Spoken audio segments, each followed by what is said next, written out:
I love the twin tiers in the autumn. The days are still warm, the nights cool, giving birth to vibrant fall colors. The hills seem almost alive, and the threat of colder weather is a promise on the wind. Fall in the twin tiers ushers in a revered tradition. When it's autumn in America, it's time for football. Across the land, in big cities, in small towns, in large stadiums, and rural high schools, the sights, sounds, and colors of the game are all around us. The common thread is the game, and that the athletes that practice and play it with heart and determination to the very best of their abilities. Few players have shown more heart or determination than Ernie Davis. Davis was born on December 14, 1939, in New Salem, Pennsylvania. His parents separated shortly after his birth, and his father was soon killed in an accident. He grew up in poverty in Uniontown, a coal mining town 50 miles south of Pittsburgh, where caring grandparents raised him. Age 12, Davis moved to live with his mother and stepfather in Elmira, New York. He went on to become Elmira's favorite son, both as an outstanding athlete and as a respected and well-loved citizen.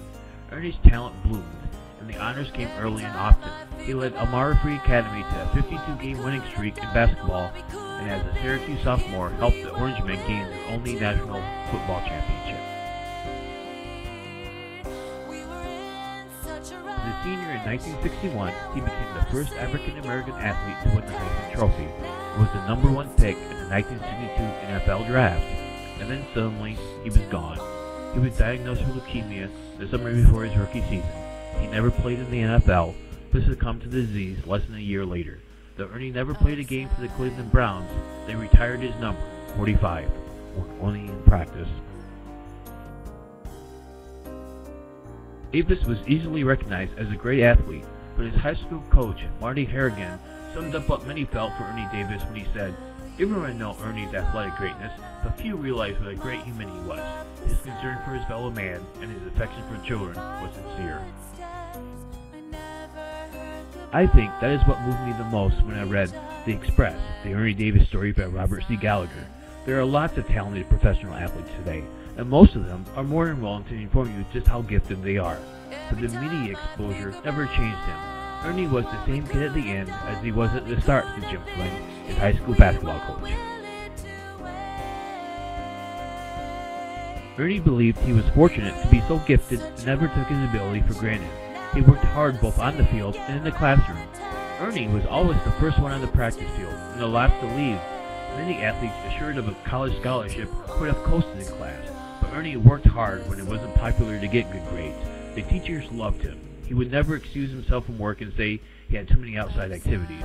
Ernie intended to play professional football, but he knew that career expectancy in the NFL was only a few seasons, so he wanted to be prepared for another career when he retired from football. He believed that education would lead to social and economical success. Syracuse University experienced its greatest football success during Ernie's career.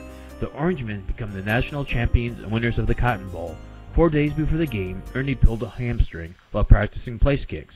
It was doubtful right up until game time whether he could play. Before leaving the game in the fourth quarter, he scored 2 touchdowns, including a then ball record pass play, scored twice on 2-point conversions, and intercepted a pass that led to Syracuse's final touchdown. He was voted the game's most valuable player.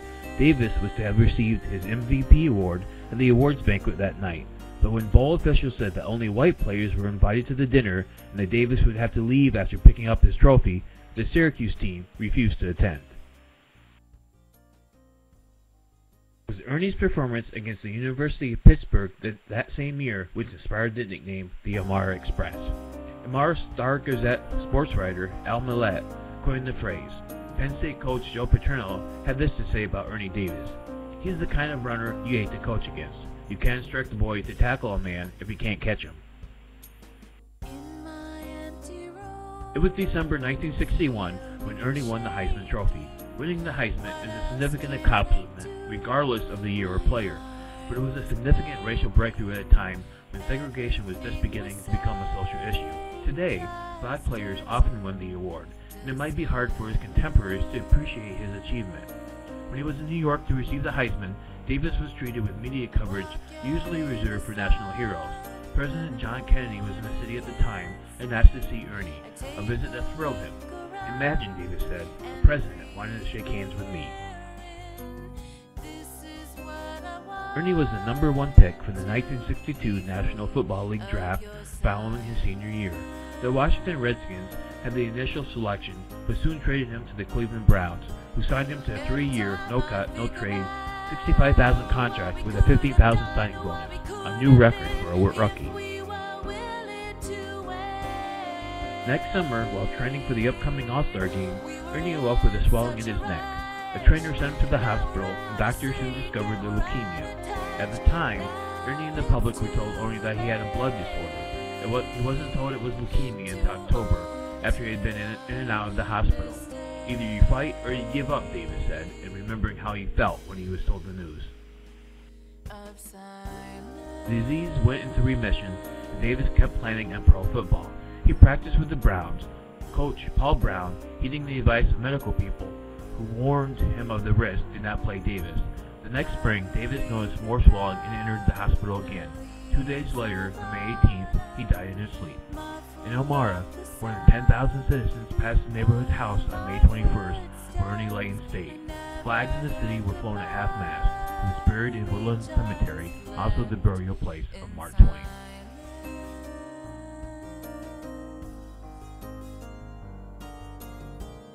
Every time I think about what we could have done, what we could have been, if we were willing to wait. We were in such a rush.